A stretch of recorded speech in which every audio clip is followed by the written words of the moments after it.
ಗಿಜ್ಜಿ ಏನಾಯ್ತು? ಯಾಕೆ ಅಳ್ತಿದ್ಯಾ? ಏನಾಯ್ತೆ? ರೀ ರೀ ಪಾಪಿಗಳು ಜಯಕ್ಕನ ಮನೆಯಿಂದ ಹಚ್ಕಾಕ್ಬಿಟ್ಟಿದಾರ್ರಿ. ಪಾಪ ಜಯಕ್ಕ ಆ ಇಬ್ರು ಹೆಣ್ಮಕ್ಳನ್ನ ಕರ್ಕೊಂಡು ಎಲ್ಲೋಗೈತೋ ಗೊತ್ತಿಲ್ಲ. ಏನು? ಜಯಕ್ಕನ ಮನೆಯಿಂದ ಆಚೆಗೆ ಹಾಕ್ಬಿಟ್ರಾ? ಗಿರ್ಜಿ ನಿಜನಾ? ಬಾನು ಬಂದು ಹೇಳಿದ್ಲು. ಮನೆ ಹತ್ರ ಹೋಗಿದ್ದೆ. ಆ ಬೇವರ್ಸಿ ರಾಮಣ್ಣ ಇನ್ನೊಂದು ಮದುವೆ ಮಾಡ್ಕೊಳಕ್ಕೆ ಅಂತ ಹೆಣ್ಣು ನೋಡಕ್ಕೆ ಅಂತ ಹೊರಟಿದ್ದ. ಎಷ್ಟು ಕೋಪ ಬಂತು ಗೊತ್ತಾ? ದೊಡ್ಡ ಜಗಳನೆ ಮಾಡ್ದೆ, ಯಾವುದಕ್ಕೂ ಬಗ್ಲಿಲ್ಲ. ಅಯ್ಯೋ ದೇವ್ರೇ, ಈ ರಾಮಣ್ಣಂಗೆ ಏನು ಬಂತು ಅಂತ ದೊಡ್ಡ ರೋಗ? ಇಂಥ ಕೆಲಸನ ಮಾಡೋದು ಈ ವಯಸ್ಸಲ್ಲಿ, 3 ಮಕ್ಕಳು ತಂದೆಯಾಗಿ. ಮಾನ ಮರ್ಯಾದೆ ಯಾವುದು ಇಲ್ಲ ರೀ ಅವ್ರಿಗೆ. ಅವ್ರಮ್ಮ ಅಂತ ಅವಳೆ ಮಕ್ಕಗ್ ಬುದ್ಧಿ ಹೇಳೋದ್ ಬಿಟ್ಟು ಅವನ ಪರನೇ ವಹಿಸ್ಕೊಂಡು ಮಾತಾಡ್ತಾಳೆ. ಇದಕ್ಕೆಲ್ಲ ಕಾರಣ ಮುಖ್ಯವಾಗಿ ಅವಳೆ ಅಂತ ಅನ್ಸುತ್ತೆ. ನಿಜವಾಗ್ಲೂ ಅವಳೇನೆ.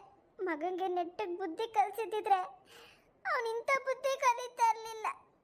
ಅಲ್ಲ, ದೇವ್ರಂತ ನಮ್ಮ ಜಯಕ್ಕನ್ನೇ ನೆಟ್ಟಿಗೆ ಸಂಸಾರ ಮಾಡಿಸ್ಕೊಳಕ್ ಆಗ್ಲಿಲ್ಲ. ಮತ್ತಿನ್ಯಾವಳನ್ನ ಕರ್ಕೊಬಂದು ನೆಟ್ಟಿಗೆ ಸಂಸಾರ ಮಾಡ್ತಾರ ಅವರು. ಅವ್ರು ಯಾವಳನ್ನ ಕರ್ಕೊಳ್ಳಿ, ಆದ್ರೆ ನಮ್ಮ ಜಯಕ್ಕನ ಹಿಂಗೆ ಮೋಸ ಮಾಡಬಾರ್ದಿತ್ತು. ಅಯ್ಯೋ ಭಗವಂತ, ಇದಕ್ಕೆ ಏನು ಮಾಡಬೇಕು ಅಂತಾನೆ ನನಗೆ ಗೊತ್ತಾಗ್ತಾ ಇಲ್ಲ. ಒಂದು ಕೆಲಸ ಮಾಡೋಣ, ಪಂಚಾಯತಿ ಕಟ್ಟೆ ಸೇರಿಸ್ಬಿಡೋಣ. ಪ್ರಯೋಜನ ಇಲ್ಲ ರೀ, ಯಾವುದಕ್ಕೂ ಬಗ್ಗಲ್ಲ. ಅದೇನಾಯ್ತಂದ್ರೆ ಇಷ್ಟ ಆಯ್ತಂತೆ. ಅಲ್ಲ, ಯಾರಾದ್ರೂ ತಾಯಿ ಮಗುನ್ ಕೊಲ್ಬೇಕಂತ ಆಸೆ ಪಡ್ತಾರ? ಅಲ್ಲ, ಬುದ್ಧಿ ಬೇಡವಾ ಅವ್ರಿಗೆ? ಬೇಕಂತಲೇ ನೀರಿಗೆ ತಳ್ಳಿದ್ರೇನೋ ಅನ್ನೋ ಥರ ಆಡ್ತಾರಲ್ಲ. ಹಂಗೇನೆ ಗೂಬೆ ಕೂರ್ಸೋದು. ಎಷ್ಟು ದಿನದಿಂದ ಕಾಯ್ತಿದ್ರೋ ಇಂಥ ಚಾನ್ಸ್ ಸಿಗುತ್ತೆ ಅಂತ. ಈ ವಿಚಾರ ಹೇಳೆ ಜಯಕ್ಕನ್ ಬಾಯಿ ಮುಚ್ಚಿ ಮನೆಯಿಂದ ಆಚೆಗೆ ಹಾಕಿರೋದು. ಎಲ್ಲ ತಪ್ಪುಗಳನ್ನ ಜಯಕ್ಕನ್ ಮೇಲೆ ಹಾಕಿದ್ರೆ ಎಲ್ಲರೂ ಜಯಕ್ಕಂದೇ ತಪ್ಪು ಅಂತಾರಲ್ಲ. ಇದೇ ಅವ್ರ ಪ್ಲಾನ್. ಅಂತೂ ನಮ್ ಜಯಕ್ಕ ಎಲ್ಲೋಯ್ತು ಅಂತ ಗೊತ್ತಾಗಿಲ್ಲ. ಪಾಪ ಇಬ್ರು ಹೆಣ್ಮಕ್ಳನ್ನ ಕರ್ಕೊಂಡು ರಾತ್ರಿ ಎಲ್ಲ ಎಲ್ಲಿತ್ತೋ ಏನೋ. ತವ್ರ ಮನೆಗೆ ಏನಾದ್ರು ಹೋಗಿರ್ಬೋದಾ? ಸತ್ರು ಹೋಗಲ್ಲ ಜಯಕ್ಕ ಅಲ್ಲಿಗೆ. ಏನಕ್ಕೆ ಹೋಗ್ಬೇಕು ಹೇಳಿ? ಇರೋದೊಬ್ಬ ಅಣ್ಣ, ಅವನಂತೂ ಮನುಷ್ಯನೇ ಅಲ್ಲ, ಬರೀ ಸ್ವಾರ್ಥ. ಅವತ್ತೇ ಹೇಳ್ಬಿಟ್ನಂತೆ, ಯಾವುದೇ ಕಾರಣಕ್ಕೂ ಗಂಡನ ಮೇಲೆ ಜಗಳಾಡ್ಕೊಂಡು ನಮ್ಮ ಮನೆಗೆ ಮಾತ್ರ ಬರಬೇಡ ಅಂತ. ಇಷ್ಟು ಹೇಳಿದ್ಮೇಲೆ ಜಯಕ್ಕ ಹೋಗ್ತದಾ? ಇಲ್ಲ ಬಿಡು, ಇಷ್ಟಂದ್ಮೇಲೆ ಹೋಗೋಕ್ಕಾಗಲ್ಲ. ಇಲ್ಲಿ ಇನ್ಯಾರ ಮನೆಗೆ ಹೋಗಿರ್ಬೋದು? ಅಕ್ಕಪಕ್ಕ ಯಾರು ಸಂಬಂಧಿಕರವ್ರಾ?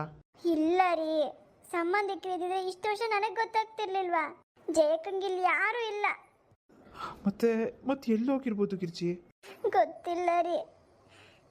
ಹೆಂಗೋ ಹೊರಗಡೆ ಹೋಗ್ತಿರಲ್ಲ, ವಿಚಾರಿಸ್ರಿ. ಎಲ್ಲನ ಕಣ್ಣಕ್ಕೆ ಬಿದ್ದರೆ ಜಯಕ್ಕನ್ ನಮ್ಮನೆಗೆ ಕರ್ಕೊ ಬಂದ್ಬಿಡಿ. ಆಯ್ತು, ಹಂಗೆ ಮಾಡ್ತೀನಿ. ಕೃಷ್ಣದೇನು ಮಾಡಿದ್ರು ಗೊತ್ತಿಲ್ಲ ರೀ. ಮನೆ ಹತ್ರ ನಂಗೆ ಎಲ್ಲೂ ಕಾಣಿಸ್ಲಿಲ್ಲ. ಇವ್ರು ಬೀಗ ಹಾಕೊಂಡು ಹೋದ್ರು. ಆ ಮಗನದ್ದು ಎಲ್ಲಿ ಬಿಟ್ಟವ್ರೋ ಏನೋ. ಹೌದಾ? ಇವ್ರ ಅಮ್ಮನೂ ಇಲ್ಲೇ ಅವ್ರೆ ಅಂತ್ಯ. ಇನ್ನೆಲ್ಲಿ ಬಿಟ್ಟಿರ್ಬೋದು? ಅವ್ರ ತಂಗಿ ಮನೇಲಿ ಏನಾರು ಬಿಟ್ಟಿರ್ಬೋದಾ? ಅವಳ ಮನೆಲ್ಲ ಏನಪ್ಪ, ನಂಗೆ ಗೊತ್ತಿಲ್ಲ. ನನ್ಗೇನು ಮಾಡ್ಬೇಕಂತಾನೆ ಗೊತ್ತಾಗ್ತಿಲ್ಲ. ಜಯಕ್ಕನ್ ಹೇಗಾದ್ರೂ ಮಾಡಿ ಕರ್ಕೊಬರ್ರಿ, ನಾ ಹುಡುಕ್ಲೇಬೇಕು. ಆಯ್ತು ಗಿರ್ಜಿ, ಸಮಾಧಾನ ಮಾಡ್ಕೊ. ಆಯ್ತು, ನೀ ಇಂಥ ಸಮಯದಲ್ಲಿ ನೊಂದ್ಕೋಬಾರ್ದು. ಡಾಕ್ಟ್ರ್ ಹೇಳಿಲ್ವಾ ಹುಟ್ಟೋ ಮಗುಗೆ ತೊಂದರೆ ಆಗುತ್ತೆ? ನಾನು ನೋಡ್ತೀನಿ, ನಾನು ಹುಡುಕ್ತೀನಿ ಬಿಡು. ಆಯ್ತು. ಕೃಷ್ಣ, ನನ್ನ ಮಾತು ಕೇಳೋ. ಊಟ ಮಾಡ್ದಂಗೆ ಎಷ್ಟು ದಿನ ಅಂತಿರಕ್ಕಾಗ್ತದೆ ಹೇಳೋ? ಸುಸ್ತಾಗಿ ತಲಸೋದು ಬಿದ್ದಿದ್ದು ಹೋದ್ಯಾ? ನೆನ್ನೆಯಿಂದ ಏನು ತಿಂದಿಲ್ಲ, ತಗ ತಿನ್ನು.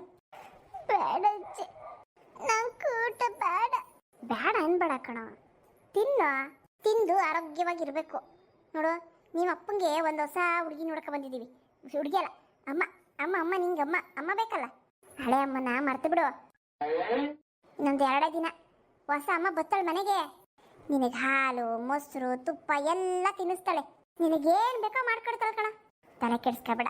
ಹಳೆ ಅಮ್ಮ ಏನು ಮಾಡ್ತಿದ್ಲು? ಬರೀ ಬಸ್ಸಾರು, ಆ ಸಾರು, ಈ ಸಾರು, ಉಪ್ಸಾರು, ಬರೀ ಇದೇ ಮಾಡಿಕ್ತಿದ್ಲು. ಹೊಸ ಅಮ್ಮ ಹಂಗಲ್ಲ, ಬರೀ ನಿಮಗೆ ತುಪ್ಪದಲ್ಲೇ ಮಾಡಿಕ್ಬಿಡ್ತಾಳೆ. ಬೇಕಾದ್ ಕೇಳು. ನಂಗೆ ಹೊಸ ಅಮ್ಮ ಬೇಡ ಅಂತ ಹೇಳಿದ್ನಲ್ಲ, ನಂಗೆ ನಮ್ಮಮ್ಮನೇ ಬೇಕು. ನನಗೆ ಬಾಯಿ ಮಾಡ್ತೀಯ ನೀನು? ಅಣ್ಣಯ್ಯ, ಬತ್ತಾಳೆ ಚಿಕ್ಕಮ್ಮ ಬತ್ತಾಳೆ, ಬಂದು ಸರಿಯಾಗಿ ಇಕ್ಕತಾಳೆ ನಿನಗೆ. ನನಗೆ ಅದ್ರ ಮಾತಾಡೋಳ ಹತ್ರ ಗೊತ್ತಾಗ್ತದ ಅವಾಗ. ಏನೋ ಪಾಪ ಚಿಕ್ಕ ಹುಡುಗ ಅಂತ ಹೇಳಕ್ ಬಂದಲ್ಲ ನಾನು. ಹೆಂಗಾರ ಮಾಡ್ಕೊಳ್ಳವಂತೆ. ನಾನು ಹೋಗ್ತೀನಿ. ಹೋಗ್ತೀಯಾ? ಎಲ್ಲಿಗೆ? ನಮ್ಮ ಅಮ್ಮನ ಹತ್ರ. ಹೋಗ್ತಿ ಎಲ್ಲಿ ಹೋಗ್ತಿ ಆ ಹೋಗ್ತಾನೆ ಈ ಮಳೆಯಲ್ಲಿ ಈ ರಾತ್ರಿ ಹೊತ್ತು ಆಗ್ಲಿ ನಾನು ಹೋಗ್ತೀನಿ ನಿಮ್ಮ ಅಪ್ಪಂಗೆ ಗೊತ್ತಾದ್ರೆ ಕೈ ಕಾಲ ಮುರಿದಾಕ್ತಾನೆ ನಿಂದು ಇಂಥ ಮತ್ತೆ ಅಡಗಿಡಿ ಆಮೇಲೆ ಹೋಗ್ತಾನೆ ಹೋಗು ಹುಚ್ಚ ಅಟ್ಟಿಸ್ಕೊಂಬತ್ತದ ಹುಚ್ಚನಾಯಿ ಇನ್ನೊಂದು ಚೂರು ಮುಂದಕ್ಕೆ ಹೋಗು ನರಿನೋ ಕತ್ಕಿರಬನೋ ಬಂದು ತಿಂದು ಬಿಡ್ತಾನೆ ನಿನ್ನ ಹೋಗ್ತಾನೆ ಪ್ರಾಣ ಕಳ್ಕೋಬೇಕಂತ ಆಸೆ ಏನು ಅವನಿಗೆ ಇಷ್ಟೆಲ್ಲ ಕಷ್ಟಪಡ್ತಿದ್ವಿ ನಾವು ನಿನ್ನ ನೋಡ್ಕೊಳಕ್ಕೆ ಬಿಸಿ ಬಿಸಿ ಮಾಡಬೇರೆ ಮುಂದಕ್ಕೆ ತಂದು ಇಕ್ಕಬೇಕು ತಿನ್ಸಕ್ ಹೋದ್ರೆ ಬಾಯ್ ಬಿಡಲ್ಲ ತಿನ್ನು ಅಂದ್ರೆ ಇಸ್ಕೊಳ್ಳಲ್ಲ ಏನ ಮಾಡ್ಕೊ ಹೋಗತ್ತ ಏನಂತಮ್ಮ ನೋಡ ನಿನ್ ಮಗನ ಹೋಗ್ತಾನಂತ ಎಲ್ಲ ಹುಡ್ಕೊಂಡು ಅವ್ರ ಅಮ್ಮನ್ನ ಎಲ್ಲ ಹೋಗ್ತೀಯ ಅಂತ ಅಂದ್ರೆ ಎಲ್ಲ ಹುಡ್ಕೊಂಡು ಹೋಗ್ತೀನಿ ನಮ್ಮ ಅಮ್ಮನ್ನ ಅಂತ ಹೇಳ್ತಾನೆ ಹೇಳಲ್ಲ ನನ್ನ ಮಗನೇ ಹಾ ಹುಡ್ಕೊಂಡು ಎಲ್ಲೋಗ್ತೀಯ ನೀನು ನಿನಗೆ ಒಂದ್ಸತಿ ಹೇಳಿದ್ರೆ ಅರ್ಥ ಆಗಲ್ವ ನಿನಗೆ ಕೈ ಕಾಲು ಕಟ್ಟಾಕಿ ರೂಮಲ್ಲಿ ಕೂಡ ಹಾಕ್ಬೇಕಾಗ್ತದೆ ಅಂಥ ಪರಿಸ್ಥಿತಿ ಮಾಡ್ಕೊಂಬೇಡ ನೀನು ಸ್ಕೂಲ್ಗೂ ಎಲ್ಲೂ ಕಳ್ಸಲ್ಲ ನೀನು ಹಿಂಗೆ ಮಾಡಿದ್ರೆ ಇನ್ನೊಂದು 2 ದಿನ ನಿಮ್ಮ ಚಿಕ್ಕಮ್ಮ ಬತ್ತಲ್ಲಿ ತಡ್ಕ ಎಲ್ಲೂ ಹೋಗಂಗಿಲ್ಲ ನೀನು ಹೋಗೋ ಪ್ರಯತ್ನ ಮಾಡಿದೆ ನೋಡು ಆಮೇಲೆ ಕಾಲಿಗೆ ಬರೆ ಹಾಕ್ಬಿಡ್ತೀನಿ ಕೆಂಡ ತಾಂಡು ಹೋಗ್ತಾನೆ ಇಷ್ಟೊಂದು ಧೈರ್ಯ ಅದು ಹೆಂಗ ಬಂತು ನಿನಗೆ ಹೋಗಿ ನೋಡು ಆಚೆ ಕಾಲಿಕ್ಕೋ ಕಾಲು ಸುಟ್ಟು ಬಿಡ್ತೀನಿ ಕಾಲನ್ನ ಇಲ್ಲ ನಾನು ಹೋಗಿ ಹೋಗ್ತೀನಿ ಆಗಲ್ಲ ಕಣ ನಿಮಗೆ ತಗೊಂಡು ಸುಟ್ಟು ಬಿಡ ಹೇಳ್ತೀನಿ ನಾವು ಮಲಗಿದ್ದಾಗ ಹೋಗಿದ್ರ ಆಮೇಲೆ ಆಚೆಗೆ ಏನ್ ಮಾಡೋಣ ಇರಮ್ಮ ಹೋಗ್ಲಿ ಆಚೆ ಕಾಲಿಕ್ಲಿ ನನಗೆ ಗೊತ್ತಾಗ್ಬೇಕು ಸುಟ್ಟಿಲ್ಲ ಅಂದ್ರೆ ನೋಡಿ ಕಾಲನ್ನ ಕೆಂಡ ಹೆಂಗಿರ್ತದೆ ನೋಡಿದ್ದಿ ಕೆಂಡ ಹೆಂಗಿರ್ತದೆ ಅಂತ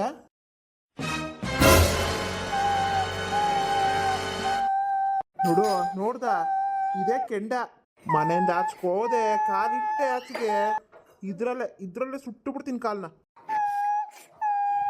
ಹೂನ್ ಮತ್ತೀಗ ಗೊತ್ತಾಯ್ತೆ ನಿಮ್ಮ ಅಪ್ಪ ಹೇಳ್ತಿರೋದು ಕಾಲ್ ನೆಟ್ಟಗಿರ್ಬೇಕಾದ್ರೆ ನೀನ್ ನೆಟ್ಟಗಿರೋ ಹೋಗೋದೆಲ್ಲ ಪಿತೂರಿ ಮಾಡ್ಬೇಡ ಭಯ ಇರ್ಲಿ ಅಲ್ಲ ಈ ಮಟ್ಟಕ್ಕೆ ಬಂದಿದ್ಯಲ್ಲ ಆಲೆ ಮನೆಯಿಂದ ಆಚೆಗೆ ಹೋಗ್ತೀನಿ ಅಂತ ಇದೆಲ್ಲ ಗೊತ್ತಾಯ್ತು ತಲೆ ಒಳಗಡೆ ಇಲ್ಲಿ ನಾವೇನು ಮನುಷ್ಯರಲ್ವ ಇಲ್ಲಿರೋದು 2 ದಿನ ಆಮೇಲೆ ನಿನಗೈತಿ ಬರಲಿ ನನ್ನ ಹೆಂಡತಿ ಬರಲಿ ನಿಮ್ಮ ಚಿಕ್ಕಮ್ಮ ಹಿಂಗೆ ಮಾಡು ನಾನಲ್ಲ ಅವಳೆ ತೆಗೆದು ಬರಗಿರಿ ಹಾಕ್ಬಿಡ್ತಾಳತ್ತ ಅದಿರ್ಲಿ ಬಿಡ ರಮಣ ಅವನಿರ್ಲಿ ಭಯವಾಗಿರ್ತಾನೆ ಅಲ್ಲ ಆ ಹುಡುಗಿ ನಿಂಗೆ ಇಷ್ಟ ಆಯ್ತೇನಾ ಹೂನಮ್ಮ ಇಷ್ಟ ಆಯ್ತು ಹೇಳದ್ನಲ್ಲ ಅಲ್ಲ ಕಣೋ ಹುಡುಗಿ ನೋಡ್ರೆ ಬಾಜಾರಿ ಕಣ್ಲು ನನಗೆ ಕಣ್ಲಿಲ್ಲಪ್ಪ ಇದು ಹಿಂಗಿಂತ ಎಷ್ಟೋ ಮೇಲು ನೋಡುವಂತೆ ಸುಮ್ಮನಿರೋ ಸಂಸಾರನ ಹೆಂಗ್ ತೂಗಿಸ್ಕೊಂಡು ಹೋಗ್ತಾಳಂತ ನಾನೆಲ್ಲ ಹೇಳ್ಕೊಡ್ತೀನಿ ಅವಳಿಗೆ ಹೇಳ್ಕೊಡು ಆಮೇಲೆ ಹಿರಿಯರಿಗೆ ಹೆಂಗ್ ಮರ್ಯಾದೆ ಕೊಡಬೇಕು ಒತ್ತೊತ್ತಿಗೆ ಏನು ಮಾಡ್ಕೊಡ್ಬೇಕು ಮನೇನ ಹೆಂಗೆ ಇಕ್ಕೊಬೇಕು ಆಮೇಲೆ ಕೃಷ್ಣ ಸ್ಕೂಲ್ ಕಳ್ಸೋದು ಅವನು ತಿಂಡಿ ಗಿಂಡಿ ಅವೆಲ್ಲ ನೋಡ್ಕೋಬೇಕು ಕೊಟ್ಟಿಗೆ ಮನೆ ಕೆಲಸ ನೋಡ್ಕೋಬೇಕು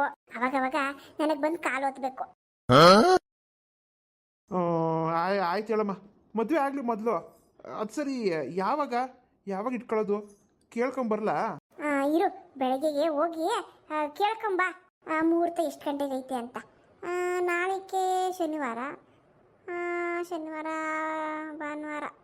ಭಾನುವಾರ ಕೊಡೆ ಮುಹೂರ್ತ ಐತೆ ಅಂತ ಕೇಳ್ಕೊಂಬಂದ್ಬಿಡು 2 ದಿನನೇನಮ್ಮ ಬೇಗ ಆಗೋಗ್ಲಿ ನನಗೂ ಸಾಕಾಗೋಯ್ತಿಲ್ಲಿ ಅಡುಗೆ ಮಾಡಿ ಇವ್ರು ಗೋಲ್ಡ್ ನೋಡಿ ಬೇಡಪ್ಪ ಬೇಡ ಬೇಗ ಆಗೋಗ್ಲಿ ಮದುವೆ ಮಾಡ್ಕೊಬಿಡೋಣ ಹುಡುಗಿ ಮನೆಯಲ್ಲೂ ಅನುಕೂಲವಾಗಿರಂಗ ಅವರೇ ನೋಡ್ದ ಗೊತ್ತಾಗಿ ಎಂತೆಂತ ಸರ ಹಾಕಿದ್ರು ಅವೆಲ್ಲ ನಮಗೇನೆ ಹ್ಞೂ ಆಯ್ತು ಆಮೇಲೆ ಯಾಕೆ ಕೂದಲೆಲ್ಲ ಕಟ್ ಮಾಡಿಸಿದ್ದು ಏನೋ ಕಣಮ್ಮ ಏನೋ ದೇವ್ರಿಗೆ ಕೊಟ್ಟಿರ್ಬೋದು ಅದು ಬಿಡು ಅಲ್ಲ ಒಂಚೂರು ಕಣ್ಣು ಕಾಣಲ್ಲ ಅಂತ ಹೇಳಿದ್ರಲ್ಲ ಅದ್ರ ಬಗ್ಗೆ ಯೋಚನೆ ಮಾಡ್ದ ಕನ್ನಡಕ ಹಾಕೊಂಡಿಲ್ವೇನಮ್ಮ ಕನ್ನಡಕ ಹಾಕೊಂಡ್ಮೇಲೆ ಕಾಣ್ತದಲ್ಲ ಬಿಡು ಕನ್ನಡಕ ಹಾಕೊಂಡಿರ್ಲಿ ಅಂತ ಅಂದ್ರೆ ಇವಾಗೆಲ್ಲ ಚಿಕ್ಕ ಮಕ್ಳಿಗೇನೆ ಕಣ್ಣು ಕಾಣಿಸಲ್ಲ ಸರಿಯಾಗಿ ಏನಾಗಲ್ಲ ಬಿಡು ಕಣ್ಣೇನ್ ಮಾಡ್ತದೆ ಆಯ್ತು ಬಿಡಪ್ಪ ಶಾರದಂಗೆ ವಿಷಯ ತಲುಪ್ಸೋ ಬರ್ಲಿ ಅವಳು ಮದುವೆಗೆ ಆಯ್ತಮ್ಮ ಆಯ್ತು ಹೇಳ್ತೀನಿ ಬಿಡು ನಾಳೆಕ್ಕೆ ಬರಕ್ಕೆ ಹೇಳ್ತೀನಿ ಫ್ರೆಂಡ್ಸ್ ಈ ಎಪಿಸೋಡ್ ಹೇಗಿದೆ ಕಮೆಂಟ್ಸ್ ಮುಖಾಂತರ ತಿಳಿಸಿ ಹಾಗೆ ಸಬ್ಸ್ಕ್ರೈಬ್ ಮಾಡಿಲ್ಲ ಅಂದರೆ ಸಬ್ಸ್ಕ್ರೈಬ್ ಮಾಡ್ಕೊಳ್ಳಿ ಆಲ್ರೆಡಿ ಒಂದು ವಿಡಿಯೋ ಹಾಕಿದ್ದೀನಿ 2 ಅವರ್ ಮುಂಚೆ ಇದು 2ನೇ ವಿಡಿಯೋ ಇವತ್ತಿಂದು ಸ್ವಲ್ಪ ಲೇಟ್ ಆಯಿತು ಪ್ರಸಾರ ಮಾಡೋದು 6 ಗಂಟೆ ಅಂತ ಹೇಳಿದೆ ಸ್ವಲ್ಪ ಲೇಟ್ ಆಯಿತು ಬೇಜಾರು ಮಾಡ್ಕೊಬಿಡಿ ಹೆಚ್ಚು ಕಮ್ಮಿ ಆಗಿಬಿಡುತ್ತೆ ಒಂದೊಂದು ಸರಿ ಮತ್ತು ಇನ್ನೊಂದು ಎಪಿಸೋಡ್ನ ಎಂಡ್ ಆಫ್ ದ ನೈಟ್ 10 ಗಂಟೆ ಒಳಗಡೆ ಹಾಕ್ತೀನಿ ಮಿಸ್ ಮಾಡಿದೆ ನೋಡಿ ರಾತ್ರಿ 11:30ಗೆ ಹಾಕ್ತೆ ವಿಡಿಯೋನ ಆದ್ರೂ ತುಂಬ ಜನ ನೋಡಿದ್ರಿ ರಾತ್ರಿನೇ 11:30ಗೆ ಹಾಕಿದ್ರು 12:30 ಆದರೂ ನನಗೆ ವ್ಯೂಸ್ ಆಗ್ತಾಯಿತ್ತು ಅಷ್ಟೊತ್ತವರೆಗೂ ಎದ್ದಿದ್ದು ನೋಡ್ತಿರಲ್ಲ ತುಂಬ ಖುಷಿ ಆಯಿತು ನನ್ನ ಸಬ್ಸ್ಕ್ರೈಬರ್ಸ್ ಅಷ್ಟೊತ್ತಾದರೂ ಎದ್ದಿರ್ತಾರಲ್ಲ ಅಂತ ರಾತ್ರಿನೇ 50 ವ್ಯೂಸ್ ಆಗಿತ್ತು ನನಗೆ ತುಂಬ ಖುಷಿ ಆಯಿತು ಆದಷ್ಟು ಬೇಗ 1000 ಸಬ್ಸ್ಕ್ರೈಬರ್ಸ್ ಕಂಪ್ಲೀಟ್ ಮಾಡ್ಕೊಳ್ಳೋಕ್ಕೆ ಹೆಲ್ಪ್ ಮಾಡಿ ಮತ್ತೆ ಇನ್ನೊಂದು ಎಪಿಸೋಡ್ ಜೊತೆಗೆ ಆಮೇಲೆ ರಾತ್ರಿ ಸಿಗೋಣ. ಹೇಗಿತ್ತು ಅಂತ ಕಮೆಂಟ್ಸ್ ಮಾಡಿ. ನಿಮ್ಮೆಲ್ಲರ ಪ್ರೀತಿಗೆ ಈ ಜಯಕ್ಕ ಯಾವತ್ತೂ ಚಿರಋಣಿ. ತುಂಬಾ thanks. Love you all. Bye.